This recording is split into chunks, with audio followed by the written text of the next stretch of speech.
bencana yang tidak lumrah dalam kehidupan ini, baik di daratan maupun di lautan, itu pasti disebabkan oleh tangan-tangan manusia. Maka solusinya juga sederhana. Solusinya sebenarnya gampang, yaitu kembali ke jalan yang benar.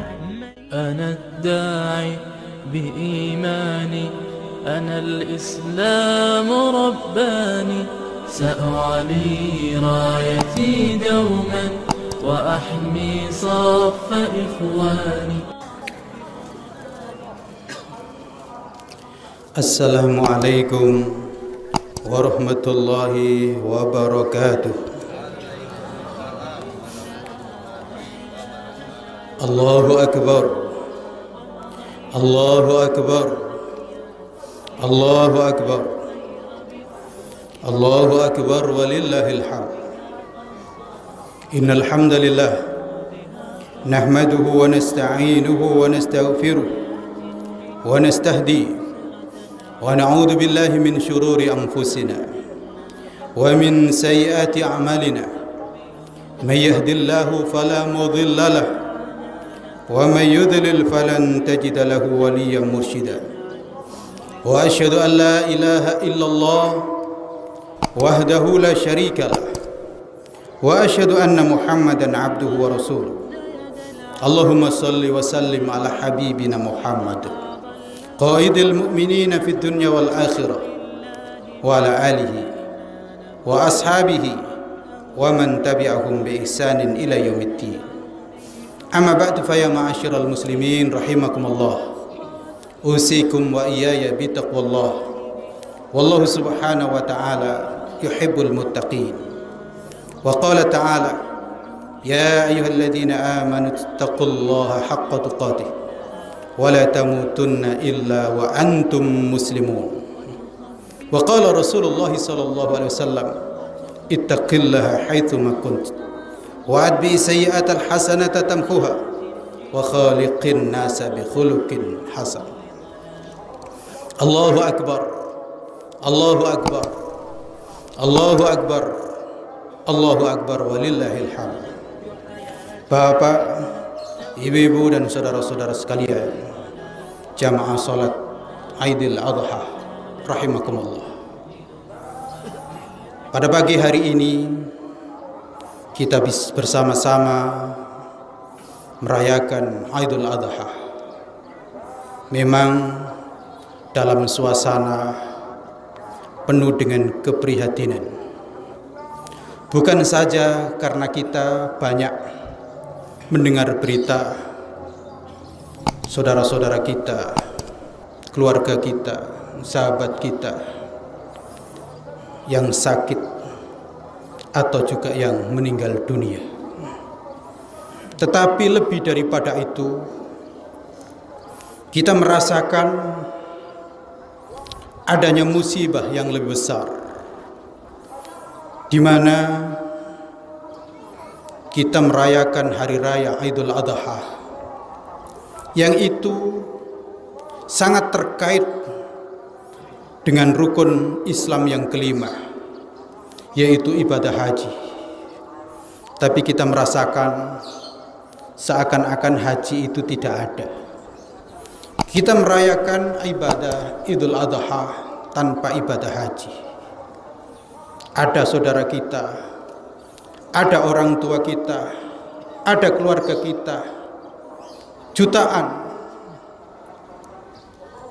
yang sudah antri mengumpulkan uang dari tahun ke tahun, yang seharusnya sudah berangkat tahun yang lalu dan juga berangkat tahun ini, tapi tidak berangkat. Begitu juga dengan suasana keagamaan lain. Betapa seakan-akan masjid menjadi tertutup. Salat Idul Adha juga kita merasakan seakan-akan tidak begitu terbuka. Inilah sesungguhnya musibah yang lebih besar. Karena Nabi pernah berdoa, dan itu merupakan peringatan bagi kita. Wala taj'al musibatana fi dinina. Ya Allah, jangan engkau jadikan musibah itu menimpa agama kami. Apa artinya? Islam menjadi berkurang, ajaran Islam menjadi terhalang. Dan memang Nabi pernah mengingatkan bahwa suatu saat layang qudun na'urul Islam urwatan. Sungguh suatu saat nanti ajaran Islam itu terlepas, terurai satu demi satu. Awaluha naqdun al-hukum. Yang pertama kali lepas dari ajaran Islam adalah soal hukum. Wa akhiruhunna naqdun as-shalah. Dan yang terakhir lepas salat. Ternyata Nabi memperingatkan suatu saat nanti salat itu lepas, salat itu ditinggalkan, salat itu tidak ada. Itu yang terakhir. Diawali dengan lepasnya hukum-hukum Islam, dan kita sudah merasakannya. Betapa hukum-hukum Islam nyaris tidak ada. Yang ada adalah hukum dari sana.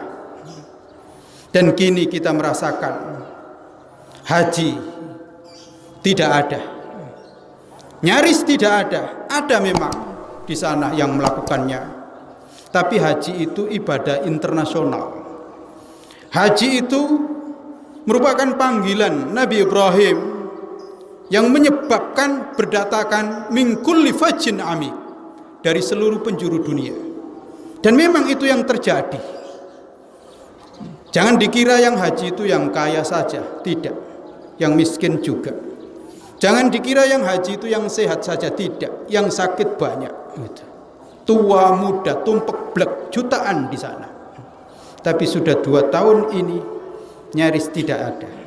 Kita tidak tahu apakah tahun depan masih haji, dan bapak ibu-ibu yang sudah ngantri apakah bisa pergi. Tapi yang jelas kita merasakan betapa suasana kita menjalankan agama pada hari-hari ini tidaklah mudah. Tidaklah mudah. Tidak mudah. Termasuk sholat berjamaah, sholat hari raya, dan seterusnya. Dan inilah sesungguhnya musibah yang sebenarnya. Bapak dan saudara-saudara sekalian, kalau terkait dengan sakit dan sehat, itu memang lumrah dalam kehidupan. Terkait dengan kaya dan miskin, itu lumrah dalam kehidupan. Terkait dengan suka dan duka, itu memang isi kehidupan. Kullu nafsin dha'iqatul maut. Setiap yang bernyawa pasti akan mati. Wa nabluukum bisyarri wal khairi fitnah. Dan kami menguji kalian dengan keburukan dan dengan kebaikan. Maksudnya dengan duka dan dengan susah, dengan duka dan dengan gembira, dengan kesulitan dan dengan kemudahan, dengan sakit dan dengan kesehatan. Untuk apa? Fitnah. Memang benar-benar sebagai ujian. Wa ilaina turja'un, dan hanya kepada kami kalian dikembalikan. Hidup ini kita memang diuji. Isi ujiannya adalah kematian dan kehidupan. Isi ujian itu adalah suka dan duka, sehat dan sakit. Itu lumrah. Alladzi khalaqal mauta wal hayata liyabluukum ayyukum ahsanu amala. Allah zat yang menciptakan kematian dan kehidupan. Untuk apa? Untuk menguji kalian semuanya. Siapa di antara kalian yang terbaik amal perbuatannya. Jadi sebenarnya musibah yang menyangkut kehidupan kita di dunia, ada kaya, ada miskin, ada sakit, ada sehat, ada kemarau, ada musim penghujan, ada yang mati, ada yang lahir. Itu lumrah. Karena itu menjadi soal ujian dalam kehidupan ini. Ketika ada kesulitan yang tidak lumrah, ketika ada sakit yang tidak lumrah, ketika ada kematian yang tidak lumrah, ketika ada kemarau yang tidak lumrah, ketika ada musim penghujan yang tidak lumrah, ketika ada bencana-bencana yang tidak lumrah, itu sesungguhnya adalah merupakan peringatan dari Allah Subhanahu wa Ta'ala. Allah Subhanahu wa Ta'ala menunjukkan bahwa ketika kesulitan itu tidak lumrah, malapetaka itu merajalela, penyakit itu merajalela, maka itu sebenarnya faktornya adalah karena kesalahan manusia itu sendiri. Dhaharal fasadu fil barri wal bahri bima kasabat aydin nas. Nampak adanya kerusakan di daratan dan di lautan. Kalau ada kerusakan, bencana yang tidak lumrah dalam kehidupan ini, baik di daratan maupun di lautan, itu pasti disebabkan oleh tangan-tangan manusia. Apa artinya? Manusia sendiri yang membuatnya, baik secara langsung ataupun tidak. Kalau ada penyakit yang merajalela, itu memang tangan manusia sendiri yang membuatnya langsung ataupun tidak. Bisa penyakit itu memang dibuat oleh manusia sendiri, bisa karena dosa-dosa yang dilakukan oleh manusia itu sendiri. Kalau ada bencana, kemarau panjang yang tidak lumrah, itu dipastikan karena dosa yang dilakukan manusia. Penyebab tangan-tangan manusia itu. Dan itu menjadi peringatan dari Allah Subhanahu wa Ta'ala kepada manusia, liyudhiqahum ba'dalladzi amilu, supaya manusia itu merasakan akibat dari pelanggaran yang dilakukan oleh manusia, baik secara langsung maupun tidak. La'allahum yarji'un, agar mereka itu mau kembali kepada Allah, kembali kepada jalan yang benar. Bapak, ibu-ibu dan saudara-saudara sekalian, oleh karena itu sebenarnya kalau kita perhatikan, kalau kita menghadapi malapetaka, musibah dan bencana yang tidak normal, yang merajalela, itu kita hendaknya segera mengambil kesimpulan bahwa ini adalah akibat pelanggaran yang dilakukan oleh manusia, akibat dosa, akibat kesalahan yang dilakukan oleh manusia. Dan karena itu, maka solusinya juga sederhana. Solusinya sebenarnya gampang, yaitu kembali ke jalan yang benar, kembali beristighfar dan bertaubat kepada Allah Subhanahu wa Ta'ala. Dan ini dihadapin hampir semua para nabi dan para rasul. Semua para nabi dan para rasul itu pasti menghadapi kondisi di mana masyarakat itu melakukan pelanggaran, baik kemusyrikan, menyembah berhala, baik perzinaan, baik kesewenang-wenangan yang kuat menindas yang lemah, penguasa yang seharusnya mimpin rakyat tapi justru menyesatkannya, menyengsarakannya, menyekik leher masyarakat, seperti Fir'aun, seperti Namrud dan seterusnya. Maka memang terjadilah bencana, terjadilah musibah, dan tidak ada seruan para nabi dan para rasul kecuali ani abudullah, sembah Allah, beribadahlah kepada Allah. Jadi tidak mungkin para nabi dan para rasul itu justru menyerukan untuk menjauhi ibadah kepada Allah. Pasti seruan pertama adalah ani'budullah, sembah Allah, segera sembah Allah, berdoa kepada Allah, minta kepada Allah, wa anistaghfiru rabbakum, dan beristighfar, minta ampun kepada Allah atas segala dosa yang sudah dilakukan. Diperintah nyembah Allah tapi justru nyembah harta. Diperintahkan sholat, justru sholat itu diabaikan. Diperintahkan untuk nikah dengan cara yang baik, justru berzina. Diperintahkan berbuat adil, justru zalim dan foya-foya. Diperintahkan untuk menjaga alam, hutan, laut justru dirusak. Maka tidak ada jalan kecuali beristighfar wa tubu tsumma tubu ilaihi, kemudian bertobat kepada Allah Subhanahu wa taala. Bapak, ibu-ibu dan saudara-saudara sekalian, memang disebutkan di dalam Al-Qur'an. Di Al-Qur'an itu banyak sekali kisah. Di Al-Qur'an itu banyak sekali kisah. Hingga Allah Subhanahu wa taala berfirman berulang kali, "Qul siru fil ard tsumma anzuru kaifa kana aqibatul mukadzibin." Berjalanlah di muka bumi.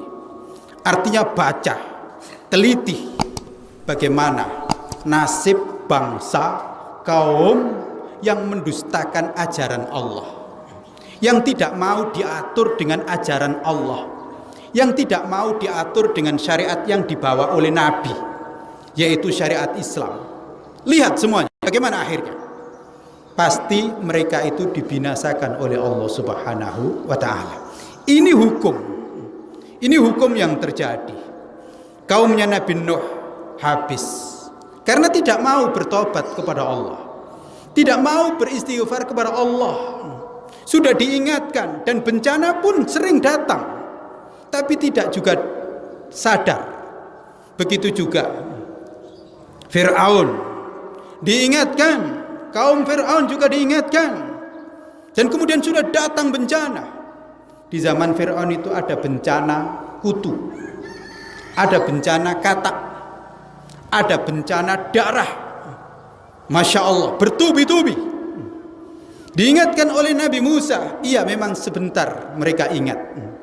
Dan memang orang-orang kafir, Bapak dan saudara-saudara sekalian, perlu kita ketahui ya, meskipun kafir, meskipun musyrik, mereka itu kalau ditimpa bencana itu sadar dan berdoa kepada Allah, beristighfar kepada Allah.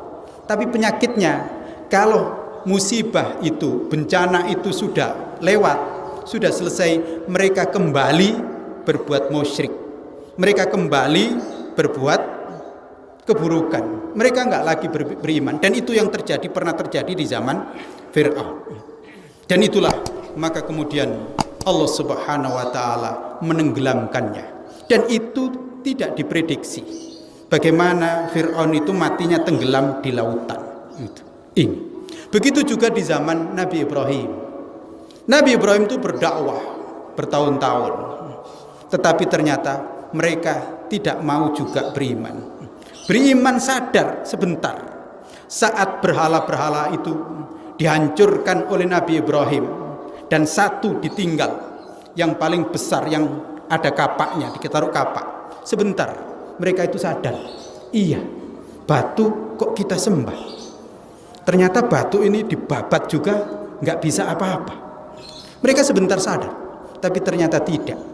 Justru kemudian mereka tangkap Ibrahim.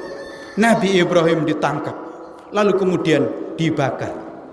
Dibakar pun Nabi Ibrahim tidak apa-apa. Mereka terkejut hanya sebentar. Kok bisa dibakar nggak apa-apa? Ternyata apa?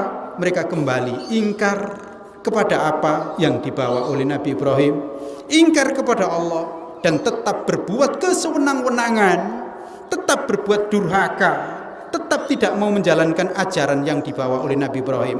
Maka akhirnya apa? Nabi Ibrahim itu meninggalkan mereka. Nabi Ibrahim pergi berhijrah, ditinggalkan kaum yang seperti itu. Apa yang terjadi? Mereka ditimpa bencana, diserang nyamuk. Nyamuk menyerang mereka, bukan sekedar mengisap darah, tapi menggerogotin daging-daging mereka hingga habis. Mereka menutup pintu, mereka semuanya bersembunyi di rumah, ternyata tidak bisa. Nyamuk tetap nyelinap dan masuk. Termasuk yang terakhir adalah Namrud sendiri. Namrud membentengin istananya, tidak ada celah yang dibuka, semuanya ditutup rapat, karena memang istana ya rapat, dan itulah dia yang terakhir. Tapi apa yang terjadi? Ternyata masih bisa ada satu nyamuk betina yang nyelinap masuk ke dalam istana. Dia sendirian, memang kesulitan untuk menyerang Namrud. Maka dia mencari celah masuk ke dalam lubang hidung Namrud. Jadi lubang hidung Namrud dimasukin nyamuk betina. Nyamuk itu terus menggerogotin hingga kemudian menembus otaknya. Akhirnya apa? Namrud menyiksa dirinya. Kepalanya sangat sakit, maka dia benturkan kepada dinding. Dia benturkan ke tanah, dan disebutkan dia kesakitan karena satu nyamuk betina ini disebutkan selama 300 tahun. Namrud 300 tahun berkuasa, 300 tahun menderita, padahal istana dan rumahnya sudah ditutup rapat. Tapi kalau memang itu bencana dan siksa dari Allah, tidak akan ada yang bisa menghalang-halangi. Karena memang sesungguhnya solusi yang Allah berikan kepada mereka itu bukan dengan menutup rumah. Solusi yang Allah berikan itu bukan dengan membentengin istana.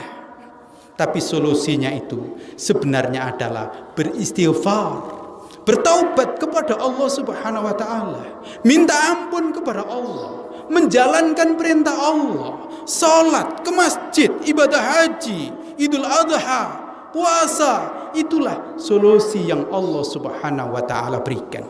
Dan benar, Allah Subhanahu wa taala tunjukkan di dalam Al-Qur'an itu, Allah sebutkan satu memang kaum yang diselamatkan oleh Allah Subhanahu wa taala, padahal bencana itu sudah hampir turun. Bencana itu sudah hampir turun. Awan itu mengepung dan gelap sekali. Itulah kaumnya Nabi Yunus. Nabi Yunus sendiri lari masuk ke dalam laut karena ikut menyeberang di lautan, dan kemudian akhirnya dia harus turun dari kapal dan mencebur ke laut dan ditelan oleh ikan, dan alhamdulillah selamat. Kaum yang ditinggalkannya juga ternyata demikian. Mereka dikepung oleh awan yang sedemikian sangat hitam, siap untuk runtuh dan melumatkan mereka. Tapi apa yang terjadi? Mereka semuanya rupanya mau sadar. Ada pemuka masyarakatnya yang kemudian mengajak, ayo, karena kita sudah nggak ketemu lagi dengan Yunus, benar dia itu, maka mari kita berkumpul di lapangan, beristighfar dan bertaubat kepada Allah. Mereka bertaubat kepada Allah, kumpul, tumplek-blek di tanah lapang, minta ampun kepada Allah Subhanahu wa taala. Bahkan disebutkan dalam sejarah, bukan hanya manusia yang diajak kumpul, binatang-binatang ternak pun diajak untuk kumpul, seakan-akan turut beristighfar dan bertaubat kepada Allah Subhanahu wa taala. Dan karena itulah maka Allah Subhanahu wa taala mengabadikan. Kita punya surat Yunus, itu sebenarnya intinya. Falaula kanat qaryatun amanat fanafa'aha imanuha illa qauma Yunus lamma amanu kashafna anhum adzabal khizyi fil hayatid dunya wa matta'nahum ila hin. Kenapa suatu masyarakat itu, suatu negeri itu tidak beriman sehingga imannya itu bermanfaat, kecuali kaumnya Nabi Yunus. Kaumnya Nabi Yunus itu ketika beriman, sebelumnya mereka kafir, mau bertobat kepada Allah, kasyafna anhum adzabal ghi, maka kami hilangkan azab yang menghinakan yang bakal menimpa mereka fil hayatid dunya, di dunia, wa matta'nahum ila hin, dan kemudian kami berikan kenikmatan mereka di dunia sampai waktu yang ditentukan. Karena kemudian bencana itu perlahan-lahan lenyap hingga betul-betul lenyap sama sekali, dan Nabi Yunus pun kembali ke negeri itu. Dan kenapa Nabi Yunus itu selamat? Kenapa Nabi Yunus itu bisa keluar dari laut, dari perut ikan? Ternyata sejarahnya dan rahasianya itu karena Nabi Yunus berzikir dan bertasbih, bertaubat kepada Allah Subhanahu wa taala. sebagaimana yang kita hafal, la ilaha illa anta subhanaka inni kuntu minadz zalimin. Ini yang diulang-ulang Nabi Yunus dalam perut ikan itu. Tidak ada Tuhan selain Engkau ya Allah, Maha suci Engkau ya Allah, aku termasuk orang yang zalim. Nabi Yunus mengaku zalim, mengaku berbuat dosa hanya karena faktor meninggalkan kaumnya. Dan karena tasbih itu, karena istighfar itu, karena taubat itu, Nabi Yunus selamat dan ketemu dengan kaumnya lagi.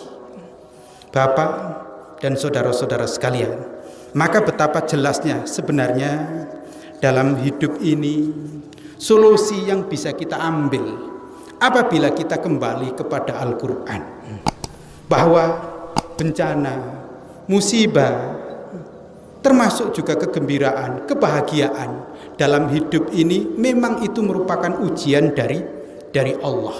Itu ujian, nggak bisa kita elakkan.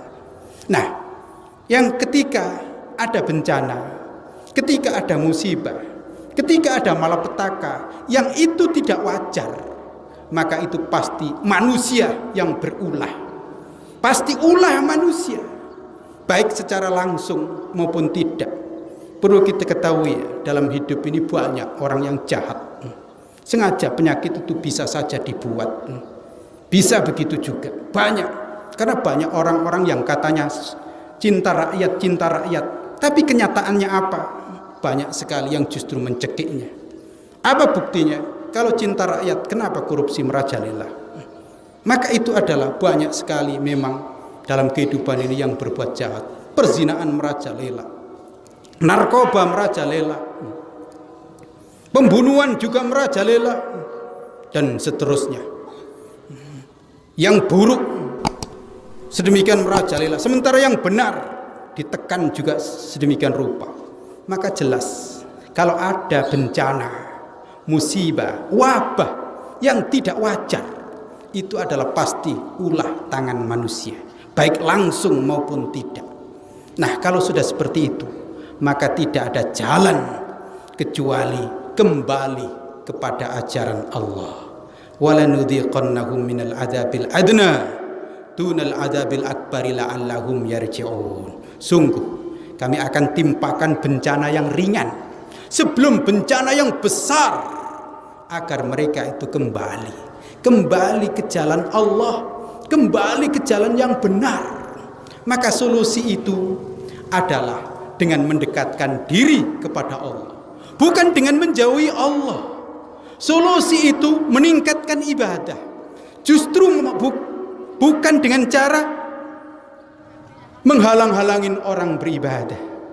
Solusi itu dengan berzikir kepada Allah, bukan hanya dengan sekedar mikir, dengan pakai pikiran saja. Itu jelas ajaran dari Allah Subhanahu wa ta'ala. Karena itu, mari kita semuanya mohon kepada Allah Subhanahu wa ta'ala, semoga Allah Subhanahu wa ta'ala membuka pintu hati kita semuanya, sehingga kita mau kembali kepada ajaran yang dibawa oleh Nabi Muhammad sallallahu alaihi wasallam. Jelas, siapa yang ikut Nabi Muhammad, siapa yang mengamalkan ajaran Nabi Muhammad pasti selamat dimanapun berada. Dan siapapun yang tidak ikut Nabi Muhammad, yang tidak mau mengamalkan ajaran Nabi Muhammad, pasti celaka dunia dan akhirat dimanapun berada. Itu sudah ketentuan, karena Nabi Muhammad tidak bisa dikhianati. Kullu ummati yadkhulunal jannah illa man aba. Semua umatku pasti masuk surga kecuali yang tidak mau. Qil wa man ya'ba ya Rasulullah. Siapa yang tidak mau itu ya Rasulullah? Siapa yang enggak mau masuk surga itu? Man ata'ani dakhalal jannah wa man asani faqad aba. Siapa yang mengikutiku, dia pasti akan masuk surga. Dan siapa yang mendurhakaiku, maka dia berarti tidak mau masuk surga. Ya ayyuhalladzina amanu taqullaha wal tanzur nafsu ma qaddamat lighad wattaqullaha innallaha khabirum bima ta'malun. Wahai orang-orang yang beriman, bertakwalah kalian kepada Allah, dan hendaknya setiap jiwa melihat apa yang telah dipersiapkan untuk hari esoknya, dan bertakwalah kalian kepada Allah, Sesungguhnya Allah itu maha mengetahui terhadap apa saja yang kalian lakukan. Barakallahu li wa lakum fil Qur'anil Karim wa nafa'ani wa iyyakum bima fihi minal ayati wa dzikril hakim wa taqabbalallahu minni wa minkum tilawatahu innahu was-sami'ul 'alim wa tub 'alaihi innahu wat-tawwabur rahim.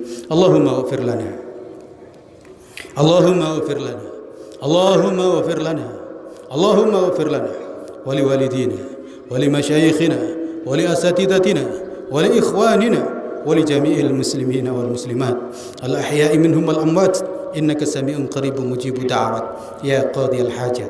Rabbana la tuzigh qulubana ba'da idh hadaitana wa hab lana min ladunka rahmah innaka antal wahhab. Rabbana zalamna anfusana wa illam taghfir lana wa tarhamna lanakunanna minal khasirin. La ilaha illa anta subhanaka inna kunna minadh dhalimin. La ilaha illa anta subhanaka inna kunna minadh dhalimin. Rabbana zalamna anfusana wa illam taghfir lana wa tarhamna lanakunanna minal khasirin. Rabbana ja'alna min ashabil jannah jannatika jannatil firdaus ma'a nabiyyika Muhammadin sallallahu alaihi wasallam. Rabbana aizal islam wal muslimin, Rabbana aizal islam wal muslimin wa damir a'da'aka a'da'ad din bi rahmatika ya arhamar rahimin. Rabbana asrif 'anna al bala wal waba wal fakhsha wal baghy wal munkar waz zalazil wal mihan ya rabbal alamin. Rabbana atina fid dunya hasanah wa fil akhirati hasanah wa qina adzaban nar. Wa sallallahu ala nabiyyina Muhammadin wa ala alihi wa sahbihi wa sallam. Subhana rabbika rabbil izzati amma yasifun wa salamun alal mursalin walhamdulillahi rabbil alamin. Allahu akbar, Allahu akbar, Allahu akbar walillahil hamd. Assalamualaikum warahmatullahi wabarakatuh.